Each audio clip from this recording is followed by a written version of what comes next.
आइए हम लोग आज स्टार्ट करते हैं एनसीईआरटी मैथ का class 10 chapter number 1 real number वास्तविक संख्या। और आज लेक्चर नंबर आप लोगों का 8 होने वाला है शायद। ठीक है, एक बार देख लीजिएगा। तो पिछले क्लास में आप लोगों को हम पढ़ा चुके हैं एक्सरसाइज 1.1, 1.2 है ना, और उनसे रिलेटेड जितना थ्योरम है उन सभी चीज़ों को बता चुके हैं। और जितने भी टाइप के संख्याएं हैं, चाहे है ना, सभी संख्याएं के बारे में भी पढ़ा चुके हैं। ठीक है, अब उन चीज़ों को हम यहाँ चर्चा नहीं करेंगे। आज हम लोगों का जो क्लास स्टार्ट होगा, ये स्टार्ट होगा एक्सरसाइज 1.3 का। ठीक है, एक्सरसाइज 1.3 का, और ये बड़ी इंपॉर्टेंट क्लास होगा, बहुत ही महत्वपूर्ण। थोड़ा समय लग जाएगा, लेकिन 100% है कि एग्ज़ाम में इस चैप्टर से क्वेश्चन आएगा ही आएगा, चाहे वो कोई भी बोर्ड का हो। ठीक है, बिहार बोर्ड, झारखंड बोर्ड, किसी भी बोर्ड का हो, ये 3 नंबर इसी चैप्टर से पूछा जाता है। और बहुत ज़्यादा क्वेश्चन है नहीं, थोड़ा सा पैसेंस रखिए और समझिए थोड़ा सा। ठीक है, ये एक्सरसाइज 1.3 बहुत ही महत्वपूर्ण है, मतलब बहुत ही महत्वपूर्ण। अब क्या बताएं आपको, समझिए इतना महत्वपूर्ण है, एकदम इम्पोर्टेंट। इसको पढ़ने के पहले कुछ बेसिक बात आप लोगों से हम चर्चा करते हैं। जैसे परिमेय संख्या, परिमेय संख्या हम लोग किसको कहेंगे? परिमेय संख्या, परिमेय संख्या आप लोग पढ़े होंगे। परिमेय संख्या हम लोग किसको कहेंगे? रेशनल नंबर, जिसको P/Q के रूप में लिखा जाता है, और Q नॉट इक्वल टू 0। यही तो हम लोग रटते आए, बात समझ में आ रहा है? तो ये परिमेय संख्या कहलाता है, बात समझे। वास्तव में ये P और Q है क्या? वास्तव में जो है ना, ये P और Q क्या है? P और Q जो है ना, एक सअभाज्य संख्या है, सअभाज्य संख्या है, बात समझिएगा। P और Q क्या है? एक सअभाज्य संख्या है। सअभाज्य संख्या किसको कहेंगे? तो बोले को प्राइम नंबर को, को प्राइम नंबर। को प्राइम नंबर कहने का मतलब ये हुआ कि जब दो संख्या का HCF क्या हो? एक हो।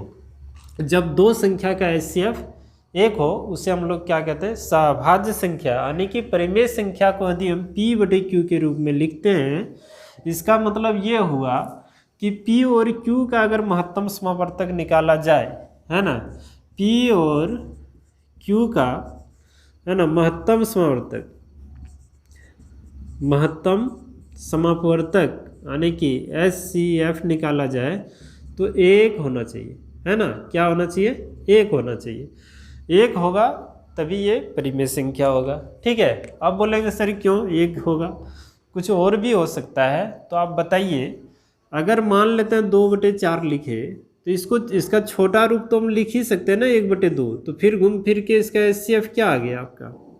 HCF निकालेंगे। HCF कैसे निकाला जाता है कि ऊपर वाला या नीचे वाला दोनों में से जो छोटा रहता है उसी से हम लोग बड़ा वाला में भाग देते हैं। तो भाग देंगे, मतलब एक का 2 घर पड़ेंगे तो पूरे कैंसिल हो गया। तो यही न हो गया HCF आपका। अब मान लेते हैं 3/4 है, या फिर कुछ और ले लेते हैं। ठीक है, जैसे 9/12 ले लेते हैं। अब बोले सर ये भी तो परिमेय संख्या है, इसका HCF कुछ और आ रहा है। भैया ये कट रहा है, इसको कटा दीजिए, आप कटा दीजिए। तो ये कट गया, कितना? 3/4 हो गया। अब ये सअभाज्य संख्या हुआ। देखिए आप, सअभाज्य संख्या जब इन दोनों का HCF निकाल के देखिए, 3 और 4 का HCF निकालिए, तो भाग विधि द्वारा, चाहे जैसे भी निकालना निकालिए, इसमें कॉमन क्या आएगा? एक ही ना आएगा। तो जो कॉमन आएगा वही तो HCF होता है। या इसको आप भाग दे लीजिए इस तरह से, एक बार में जाएगा, 3 × 3, शेषफल क्या बचा? 1। अब 3 को यहाँ उतार देते हैं, यहाँ ना, 1 का 3 घर पड़ेंगे, तो ये पूरा क्या होगा आपका? कट गया। तो HCF आपका क्या आ गया? HCF आपका क्या आ गया? बन के 1 आ गया। बात समझ में आ रहा है? तो ये चीज़ें हो गया क्या? HCF। यानी कि आप क्या समझे? ये समझे कि परिमेय संख्या में जो हम लोग P/Q लिखते हैं, ये सअभाज्य संख्या होता है। कौन सी संख्या होता है? सअभाज्य संख्या होता है। और इसका HCF हमेशा क्या होता है? 1 होता है। बात समझ में आ रहा है? परिमेय संख्या सअभाज्य। अब कुछ जैसे 2 और 4 भी हो सकता है, लेकिन इसका ये कट जाएगा ना, कट जाएगा तो फिर घूम के तो वही चीज़ आएगा। कोई भी संख्या अगर ले लें, मान लेते हैं अगर 7/5 ले लेते, 35 ले लेते हैं, तो इसका अगर HCF निकालेंगे तो 7 होगा। क्यों? क्योंकि 7 और 35 में कॉमन क्या आ रहा है? 7 आ रहा है। ठीक है, तो ये तो परिमेय संख्या एक तरह से हम लोग नहीं बोलेंगे, क्योंकि यहाँ कह रहा है क्या कि ये सभाज्य संख्या होनी चाहिए। बात समझ में आ रहा है? तो HCF इसका ये न हो गया, HCF क्या आ गया आपका? 7 आ गया। HCF कितना आ गया? 7 आ गया। बात समझे? अब लोग ये सब चीज़ें क्यों पढ़ा रहे हैं? इस चैप्टर में इसका उपयोग है। बात समझ में आ रहा है? इस चैप्टर में इस सब का उपयोग है। चीज़ें अभी जैसे हम लोग पढ़ाएंगे, ठीक है, वो सब चीज़ें यहाँ ये चीज़ें वहाँ काम आ जाएगा, है ना। बड़ी इंपॉर्टेंट चीज़ें, थोड़ा सा और समझ लीजिएगा। कहीं कहीं हर चीज़ यूज ही होता है, फालतू का तो पढ़ाई लिखाई हो नहीं रहा है यहाँ। ठीक है, आप ही का चैप्टर का काम हो रहा है, थोड़ा सा धैर्य रखिए और चीज़ समझते चलिए। देखिए, परिमेय संख्या को ना हम अपने हिसाब किताब से इसको 2 भागों में बांट लेते हैं। एक होता है भिन्न, है ना, फ्रैक्शन, और एक होता है पूर्णांक संख्या। पूर्णांक संख्या, परिमेय संख्या को एक भिन्न संख्या में बांट लेते हैं और एक पूर्णांक संख्या में बांट लेते हैं, इंटीजर नंबर। समझिएगा, पूर्णांक संख्या जैसे 0 +- 1 +-2 +-3, ये बढ़ते जाएगा इन्फिनिटी +- इन्फिनिटी तक। बात समझे? तो ये सभी तो परिमेय संख्या है ही। क्यों? क्योंकि वहाँ बड़ी, है ना, लंबा समय तक पढ़ाएं आप लोगों को। लेक्चर 7 में जाके देख लीजिएगा, 0/1 लिख सकते हैं, 0/2 ये परिमेय संख्या हुआ, ऐसे बढ़ते जाएगा। 1/1 लिख सकते हैं, 2/1 लिख सकते हैं, सब क्या है? परिमेय संख्या। और गौर कीजिए, सबका HCF क्या आ जाएगा? 1 आएगा, सभाज्य संख्या हो जाएगा। भिन्न में देखिए 1/2, है ना, सभाज्य संख्या, इसका महत्तम समर्थन के लिए 1 आएगा, ये परिमेय संख्या हो जाएगा। भिन्न है ना, परिमेय संख्या 2/3, है ना, 5/7, ये सब क्या आ जाएगा? सब परिमेय संख्या के ही रूप में है। और ये सबका क्या आएगा? सभाज्य। ये महत्तम समर्थक अगर इन दोनों का निकालेंगे तो कितना आएगा? 1 आना चाहिए। ठीक है, चलिए, तो हम लोग आज देखते हैं आपके एक्सरसाइज का जितना भी क्वेश्चन होगा, हम लोग अपने सुविधा से, अपने अनुसार से आपके एक्सरसाइज का जो भी, जैसे √3 अपरिमेय संख्या है, √2 अपरिमेय, √5 अपरिमेय संख्या है, उन सभी चीज़ों को, है ना, अपने सुविधा के अनुसार उसको टाइप में बांट लेते हैं। ठीक है, ऐसा कोई टाइप वगैरह होता नहीं है, टाइप वगैरह कुछ नहीं होता है। हम लोग अपने हिसाब से, अपने सुविधा के लिए उसको टाइप में बांट लेते हैं और टाइप के अनुसार उसको पढ़ेंगे। थोड़ा सा समझाने में शुरू में हमें टाइम लग सकता है, आप उसे थोड़ा सा धैर्य रखिए, थोड़ा सा समय दीजिएगा। ठीक है, ताकि चीज़ें बढ़िया से क्लियर हो जाए। ठीक है, चलिए हम लोग काम पे आते हैं। ये तो आपका बेसिक चीज़ें था। ठीक है, आप समझिए बात को। हम जिन चीज़ों को बताने जा रहे हैं, अगर ये बात आपको समझ में आया तो अभी थोड़ा सा धैर्य रखिए, चीज़ें अपने आप आपको समझ में आने लगेगी। ठीक है, और ये इस एक्सरसाइज से 3 नंबर तो पक्का आना है। ठीक है, बात समझिए थोड़ा सा। हम इस एक्सरसाइज का जितने भी क्वेश्चन है उसको टाइप में बांट लेते हैं। ठीक है, अलग अलग टाइप में बांट लेते हैं। जैसे टाइप नंबर 1, √2 √3, है ना, √2 √3 हो गया, √5 हो गया, बात समझिएगा, √7 हो गया। ये काफ़ी है, इस तरह का चलते जाएगा। इसको हम टाइप 1 नाम देते हैं। इसमें क्वेश्चन क्या पूछेगा, कैसे पूछ सकता है? तो वहाँ क्वेश्चन में रहेगा, ऐसे लिखा रहेगा कि सिद्ध कीजिए कि, लिखा रहेगा कि सिद्ध कीजिए कि √2 एक अपरिमेय संख्या है, अपरिमेय संख्या है। ये रहेगा आपका क्वेश्चन। ठीक है, √2 क्या है? अपरिमेय संख्या। अपरिमेय संख्या, इस सब चीज़ें हम बता चुके हैं। अब हमें ये साबित करना है कि ये जो है अपरिमेय संख्या है ना। ये तो अपरिमेय संख्या है ही, लेकिन फिर भी हमें ये साबित करना है कि क्या है, तो अपरिमेय संख्या है। चलिए हम लोग इसका हल निकालते हैं, सिद्ध करते हैं। ठीक है, सुनिएगा ध्यान से। मान लेते हैं, माना मतलब ये तो अपरिमेय संख्या है ही, इसके उल्टा मान लेना है हम लोगों को कि ये परिमेय संख्या है। माना √2 एक परिमेय संख्या है, परिमेय संख्या है, √2 क्या है, एक परिमेय संख्या है, ऐसा हम लोग मान लेते हैं, ठीक है। अच्छा बताइए, जब √2 परिमेय संख्या है तो इसको हम लोग p/q के रूप में लिख सकते हैं, क्योंकि परिमेय संख्या को तो p/q के रूप में लिखते हैं। और क्या, q 0 नहीं होना चाहिए, जहाँ यहीं लिख देते हैं कि जहाँ p और q क्या है, सह-अभाज्य संख्या है ना, और q क्या है, 0 है। इतना बात आपको लिखना पड़ेगा। p और q सहभाज्य संख्या हम लोग क्यों लिखें, क्योंकि अभी तुरंत बताए कि सहभाज्य संख्या इसलिए क्योंकि p और q का HCF कितना है, 1 हो जाना चाहिए। हम लोग यही तो साबित करेंगे कि p का मान निकालेंगे और q का मान निकाल के यहाँ पुट करेंगे, और उसका अगर HCF यदि HCF 1 आ जाए तो ये तो परिमेय संख्या होगा, ठीक है, ये तो परिमेय संख्या हो गया। और परिमेय संख्या बराबर अगर कोई संख्या है तो वो भी क्या होगा, परिमेय संख्या ही होना चाहिए। बात समझ में आ रहा है, तो समझिएगा। यानी इन दोनों का HCF कितना आना चाहिए, इसको भी यहीं लिख देते हैं। p और q का जो है ना HCF इतना का HCF कितना आना चाहिए, 1 आना चाहिए।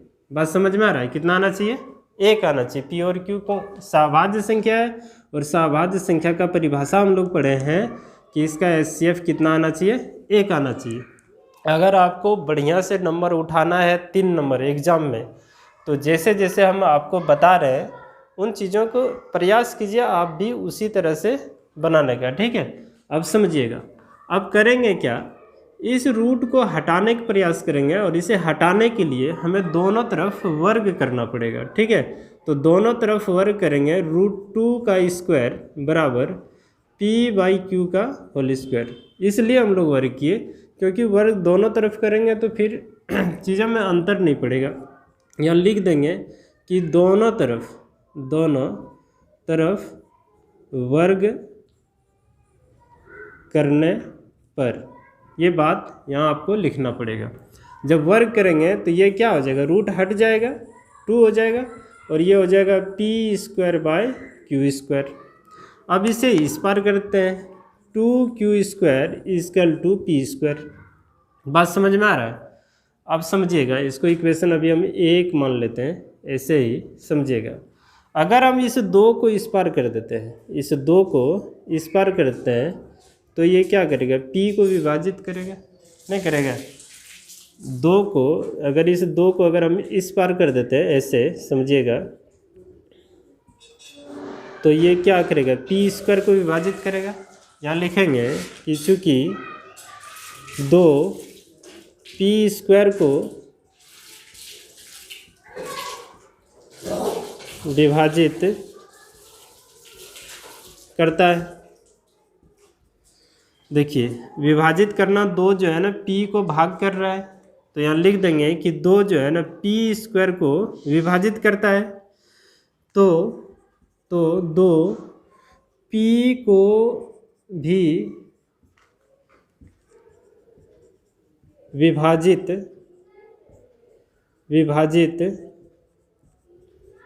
करेगा। अब समझिएगा कि 2 जो है p² को विभाजित कर रहा है, तो 2 p को भी विभाजित करेगा। नहीं समझ में आया, सुनिए, अगर 2 p² को 2 जो है ना p को भाग कर रहा है, तो p को लिख सकते हैं p × p, यानी कि जब 2 जो है ना p² को काट पा रहा है तो सिंगल भी तो काट सकता है। समझिए, एग्जांपल देते हैं, जैसे मान लेते हैं कि 4 है, 4 को अगर 2 कटा रहा है, 4 को अगर 2 कटा रहा है, बात समझिएगा, तो इसको हम ऐसे भी लिख सकते हैं 2/2/2। अगर ये इसको काट रहा है तो निश्चित है इसको हम लिख सकते हैं 2 × 2/2। तो ये सिंगल भी तो कट सकता है ना, कट सकता है। इसीलिए हम लोग यहाँ लिखते हैं कि 2 जो है ना p² को विभाजित करता है। तो तो 2 जो है ना p को भी क्या करेगा, विभाजित करेगा। क्या करेगा, 2 जो है ना p को भी क्या करेगा, विभाजित करेगा। 2 किसको विभाजित करेगा, p को भी विभाजित करेगा। बात समझे, 2 जो है ना p को भी क्या करेगा, विभाजित करेगा, समझिएगा, है ना। फिर यहाँ हम लोग लिखते हैं कि पुनः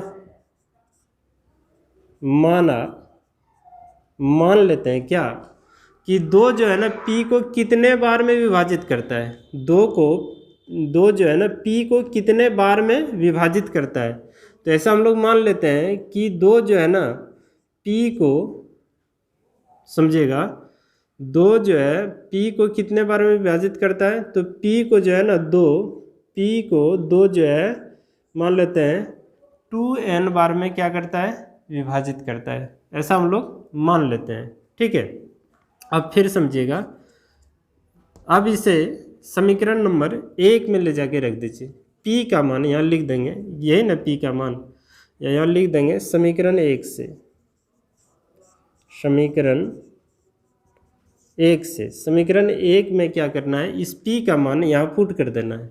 तो ये हो जाएगा 2q², देख लीजिए 2q², और यहाँ p का मान कितना है, 2n का स्क्वायर हो जाएगा। बात समझ में आ रहा है, इसको हल कीजिए। तो ये 2q² इक्वल टू 4n², इसे हम लोग क्या करेंगे, कटा देंगे। तो यहाँ हो गया क्या, q² इक्वल टू 2n²। आप समझिएगा फिर से, इस 2 को इस पार कर दें तो q यहाँ लिख दें कि q²/2 इक्वल टू n²।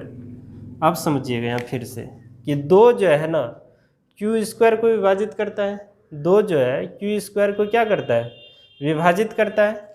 तब यहाँ लिखेंगे कि चूँकि 2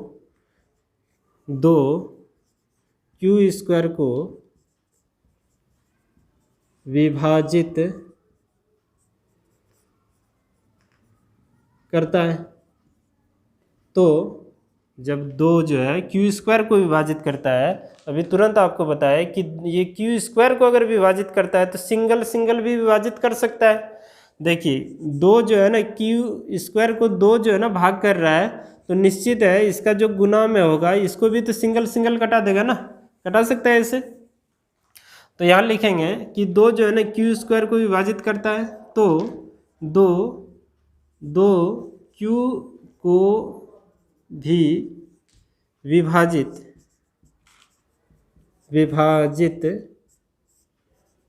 करेगा। बात समझे, 2 भी क्या करेगा, 2 जो है ना q को भी क्या करेगा, विभाजित करेगा। अब बात समझिए, 2 जो है ना p को भी विभाजित करता है, 2 जो है p को भी विभाजित करता है, और 2 q को भी विभाजित करता है। 2 दोनों को विभाजित कर रहा है, मतलब 2 जो है ना p को भी विभाजित करता है और 2 q को भी विभाजित करता है। यही बात आपको समझना है। और हम लोग यहाँ माने हैं कि p और q क्या है, सहभाज्य संख्या है। सहभाज्य संख्या कहने का मतलब क्या है, जैसे हम अगर यहाँ 3/5 लिखे तो ये दोनों सहभाज्य संख्या है। क्यों, क्योंकि इसका अगर हम HCF निकाल दें, तो HCF इसका निकालेंगे तो ये क्या आएगा, है कि नहीं। क्योंकि एक इसलिए आएगा क्योंकि इसमें कुछ कॉमन ही नहीं आ रहा है। अब मान लेते हैं हम यहाँ ऐसे भी लिख दें कि यहाँ 15/16 लिख देते हैं, तो इसका HCF कितना आएगा, HCF एक ही आएगा। आप निकाल के देख लीजिए, क्योंकि ये सहभाज्य संख्या है। कौन सी संख्या है, सहभाज्य संख्या। सहभाज्य संख्या का HCF एक ही आता है। तो यह 15 जो है, 15 को अगर तोड़ेंगे तो ये कितना आएगा, 1 गुना 3 गुना 5, और 16 का अगर हम गुणनखंड निकालेंगे तो 1 गुना 2 गुना 2 गुना 2 गुना 2। अब इसमें मिल क्या आ रहा है, जो मिल रहा है उसी को HCF लेंगे। पिछले क्लास में आपको पढ़ा चुके हैं। तो HCF कितना आ गया, 1 आ गया। बात समझ में आ रहा है। तो इसमें जो है ना ये भी 1 से डिवाइड हो रहा है, 15 भी 1 से डिवाइड होगा और 16 भी 1 से डिवाइड होगा। इसके अलावा और किसी से डिवाइड नहीं होनी चाहिए। लेकिन यहाँ क्या कह रहा है कि 2 से जो है P भी भाग लग रहा है और 2 से Q भी भाग लग रहा है। इसका मतलब ये हुआ कि यहाँ जो हम लोग लिखे हैं P/Q, ये जो है ना 2 से भी पूरा पूरा भाग लग रहा है और Q भी 2 से पूरा पूरा भाग लग रहा है। बात समझे? आप समझिए, अभी तुरंत बताए कि 15 और 16 का अगर HCF निकालेंगे तो ऐसा कोई संख्या है जो ये दोनों को भाग कर सकता है? ऐसे ही तो हम लोग HCF निकालते हैं ना। तो ऐसा कोई संख्या नहीं है जो कि दोनों को भाग करेगा। तो एक है, एक से भाग देंगे तो फिर घूम के तो वही संख्या नीचे उतरेगा। तो ये वाला हो गया आपका मौसम महत्तम समावर्तक यानी कि HCF 1। और इसमें देखिए यहाँ जो हम लोग हल किए हैं, यहाँ क्या कह रहा है कि 2 जो है ना P को भी भाग कर रहा है और 2 जो है Q को भी भाग कर रहा है। मतलब ये कहना चाह रहा है कि यहाँ P और Q जो है ना, ये जो P और Q जो है, P और Q, इसका मतलब इसमें भी 2 का कोई ना कोई ऐसा गुणांक संख्या होगा और इसमें भी 2 का कोई ना कोई गुणांक संख्या होगा, तभी तो 2 जो है ना P को भी भाग कर रहा है और Q को भी भाग कर रहा है। इसका मतलब ये हुआ कि इसका महत्तम समावर्तक 2 है। इसका मतलब ये हुआ कि इसका महत्तम समावर्तक कितना है? 2 है। मान लेते हैं हम, ऐसा होगा नहीं, मान लेते हैं कि यहाँ P का मान 4 आ जाएगा, Q का मान 6 आ जाएगा। देखिए ये 2 से पूरा पूरा कट रहा है और ये भी कट रहा है। इसका अगर हम HCF निकालेंगे, इसका HCF निकालेंगे, 2 से भाग देंगे, 2 दूना 4, ये 3, यानी कि HCF कितना आ गया? 2 आ गया आपका, है ना। तो ये सहभाज्य संख्या थोड़ा हुआ, ये सहभाज्य संख्या हुआ नहीं हुआ। तो हम लोग यहाँ क्या हम लोग यहाँ क्या मान के रखें कि P और Q क्या होना चाहिए? सहभाज्य संख्या होना चाहिए, ठीक है। और इसका HCF कितना आना चाहिए? तो HCF यहाँ 1 आया, देखिए कॉमन आ रहा है, कॉमन आ रहा है कितना? 2 आ रहा है कॉमन। जब 2 कॉमन आ रहा है तो HCF आपका हो गया 2। और इन हम लोग जो माने हैं P/Q परिमेय संख्या क्या कहता है? ये दोनों सहभाज्य संख्या होनी चाहिए। इसका HCF कितना होना चाहिए? 1 होना चाहिए। इसका मतलब हम लोगों का ये जो मान लिए हैं हम लोग √2 परिमेय संख्या है, ये परिमेय संख्या होने के लिए HCF 1 आना चाहिए। लेकिन क्या एक HCF आया? एक HCF आपका नहीं आया, इसलिए हम लोग यहाँ जो माने वो तो गलत हो गया। एक जब HCF 1 आ जाता है, ये अगर 1 आ जाता तो हम लोग साबित ये कर देते कि √2 जो है ना वो परिमेय संख्या है। लेकिन HCF हम लोग 1 ला पाए नहीं। एक हम लोगों का HCF कितना आ गया? 2 आ गया। हम लोग का HCF कितना आ गया? 2 आ गया। तो ये हमारा परिमेय संख्या नहीं हुआ। जब परिमेय संख्या नहीं होगा तो कौन सी संख्या होगा? अपरिमेय संख्या होगा, है कि नहीं? अपरिमेय संख्या होगा। बात समझ में आ रहा है? तब यहाँ लिखेंगे क्या कि 2 P और Q दोनों को विभाजित करता है। बात समझे? 2 जो है ना P को भी विभाजित करता है और Q दोनों को विभाजित करता है ना।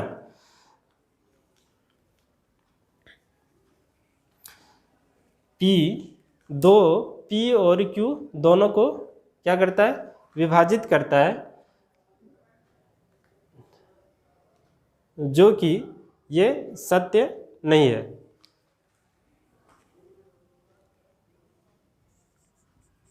जो कि यह सत्य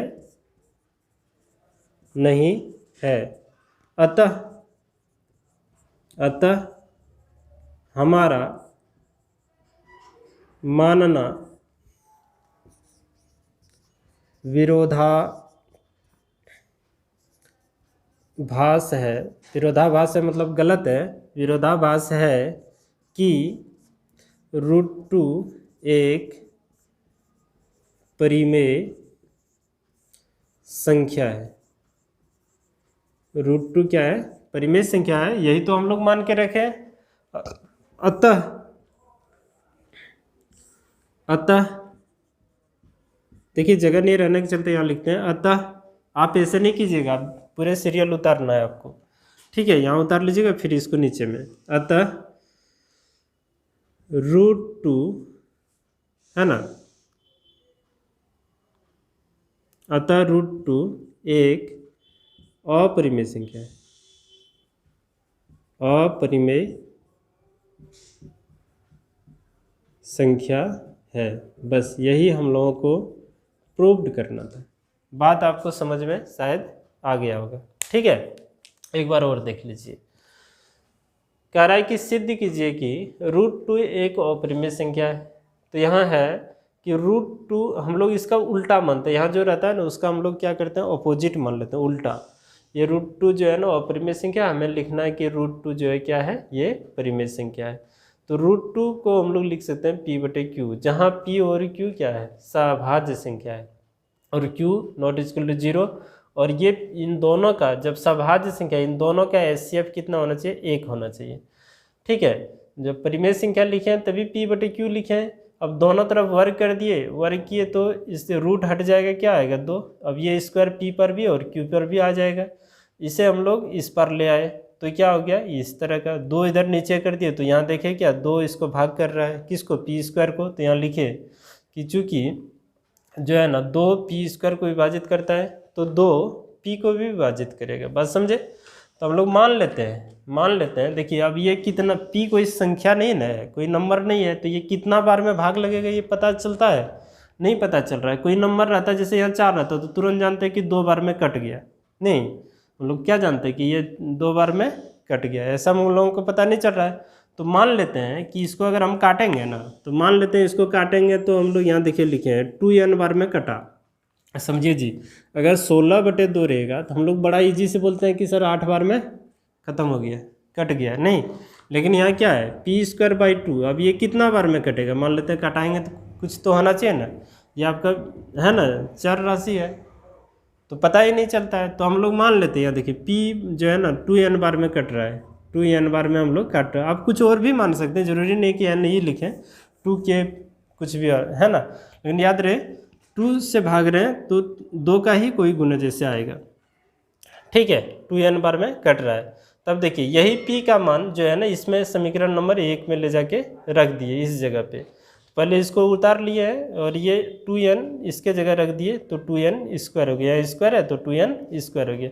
अब इसका स्क्वायर करिए तो 4n² है। अब ये यहाँ से इधर कट जाएगा 2 बार में। ठीक है, इसको लिख दिए इस तरह से, 2 इधर किए, 2 देखिए q² को विभाजित कर रहा है, तो यहाँ हम लोग लिखे चूँकि। ठीक है, अब सुनिएगा ध्यान से, अब इतना उतारने के बाद इसको इसके नीचे उतारना है। ठीक है, फिर इसे उतारना है। 2 ना p² को विभाजित करता है तो 2q को भी विभाजित करेगा। बात समझ में आ रहा है। तो 2 जो है ना p और q दोनों को विभाजित करता है, जो कि यह सत्य नहीं है। अतः हमारा मानना क्या है, विरोधाभास है।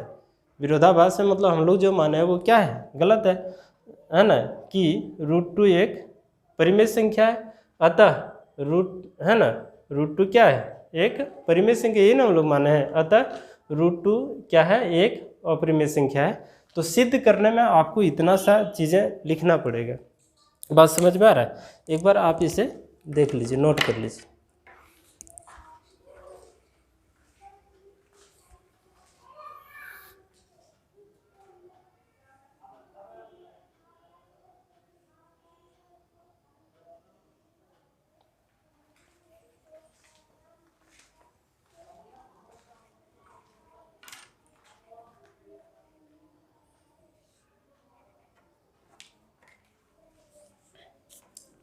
चलिए ठीक है, अब सुनिए। अब एग्जाम में आपको √2 नहीं देके √3 पूछ दिया जाए तो क्या करेंगे? कुछ नहीं करना आपको कुछ करना ही नहीं, सिर्फ बदलना है, नंबर को सिर्फ बदलना है। क्या करेंगे, नंबर बदलेंगे। जैसे यहाँ √3 कर देंगे, यहाँ √2 के जगह √3, जहाँ 2 है सिर्फ वहाँ 3 करना है, बस काम बन गया आपका। यहाँ 3 कर देंगे, यहाँ क्या करेंगे 3, जहाँ 2 नज़र आ रहा है वहाँ आप सिर्फ 3 कीजिए, 3 हो गया।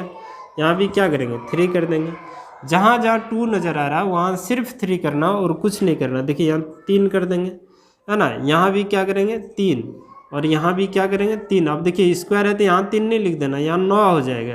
क्या होगा 9, और इस जगह क्या होगा 3। अब इसको कटा देंगे तो यहाँ कितना होगा 3 होगा। बस यही थोड़ा सा समझना है, बस यहाँ 3 करना है, यहाँ 3 करना, मतलब जहाँ आपको 2 दिख रहा है वहाँ क्या करना है 3 करना है। यहाँ भी 3 करना है, यहाँ भी क्या करना है आपको 3 करना है। बात समझ में आ रहा है, यही चीज़ें हैं। और यहाँ भी देखिए क्या करना है 3, और यहाँ भी क्या करना है 3। बात समझ में आ रहा है, कोई दिक्कत नहीं। इसी तरह से अगर √5 √7 कुछ भी पूछ दे तो आप इसमें बिठा सकते हैं। ठीक है, तो आपका जो है ना टाइप नंबर 1 क्लियर हुआ। √2, √3, √5, √7, √11 इस तरह का यदि क्वेश्चन दे कि √11 भी साबित कीजिए, रूट है ना 13 भी कीजिए, तो आप इसे ऐसे ही इसी प्रोसेस में बनाएंगे। बात समझ में आ रहा है? चलिए।